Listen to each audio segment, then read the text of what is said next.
Welcome to Thiccc Boy Fight News. Let's dive in. Recent guests of Thiccc Boy Studios, Sean Strickland, Nickal, Frank Mir, and Laura Sanko gave their exclusive picks to Thiccc Boy Fight News for UFC 280. Starting off with the highly anticipated bantamweight bout between Sean O'Malley and Petr Yan, these UFC insiders think that the fight will be much closer than the odds and the rankings suggest. O'Malley versus Yan, I don't fucking know, dude.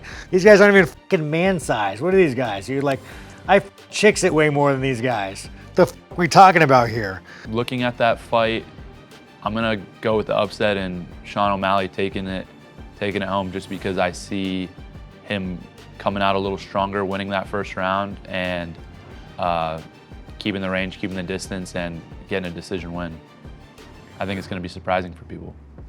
Well, I think people are really underestimating Sean O'Malley. You know, the fact that great head movement and very hard. Guy hits hard, you know what I mean? And whenever you're able to generate that kind of power, you're always dangerous. But I think that people just realize that Petr Yan has put in the work, and he is just the beast that he is, you know what I mean? I think he's a different enigma. I think that, you know, even in the victory that Aljamain had over him, taking his back and holding on, it looked like he was in survival mode, just trying to survive Petr Yan. The range of Sean O'Malley, the speed of Sean O'Malley, the power of Sean O'Malley. If this fight stays on the feet, I think Petr Yan's in for a tough night. However, if Petr Yan can start to mix in that grappling, use the boxing that we know him for so well, crack Sean a few times, I mean, even just talking about it, I'm getting excited about it. That's going to be a great fight. The bantamweight title bout is an opportunity for Aljamain Sterling to finally get respect as a champ, but TJ Dillashaw has a lot to prove and the tenacity to do it. Dillashaw, I don't know, that guy shouldn't be allowed to fight. He should be banned forever. TJ Dillashaw versus Aljamain Sterling, another fantastic fight in the bantamweight division, and this fight is all about getting respect. For Aljamain Sterling, despite the fact that he got the title the way he did, and then went and got the title the way that we all wanted him to in the first place, there's still this little tinge of, yeah, but is he?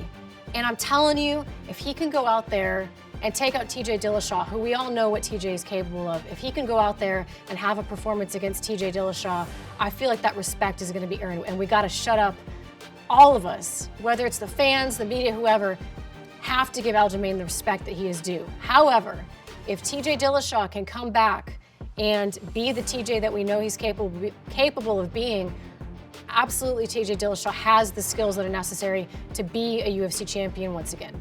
Finally, the main event, the lightweight title bout between Charles Oliveira and Islam Makhachev. Our stars give a slight edge to Islam. Our UFC picks, Oliveira. I don't know, they got two like dots, man, threw me off. Oliveira versus Makhachev. I don't fucking know these. Makhachev, he was the guy that ran through Bobby Green, right? That guy's a scary motherfucker, who knows? Bobby Green also kind of looked like I would more than likely pick Islam in that fight, but at the same time, you know, I also believe that Charles is the most dangerous guy, not just at 155, but probably in the whole UFC, based on his versatility and his skill sets in not only jiu-jitsu, but his striking is getting really dangerous too. But I think Islam is a great fighter, phenomenally conditioned and great wrestler. I think actually his takedowns are probably, you know, not probably, they are better than even Khabib's was. I just don't think that because he doesn't have the same sambo background that Khabib does, I don't think he has the same jiu-jitsu defenses. I don't think his grappling defense is going to be as sharp. And I think taking down Charles is actually going to be a mistake. And I have Oliveira as probably right now the best grappler actively competing right now in MMA. That fight's going to be spectacular because neither of those guys, neither Islam nor Charles, has faced someone with a skill set that is specifically designed to shut down the skill set of the other person. That's going to be a great matchup. Looking for more original MMA content? Check out the rest of Thiccc Boy YouTube. Exclusive interviews, opinion, and fight analysis is available weekly on The Shab Show, Food Truck Diaries, and Fight Night Flashbacks. Subscribe so you don't miss any of the action.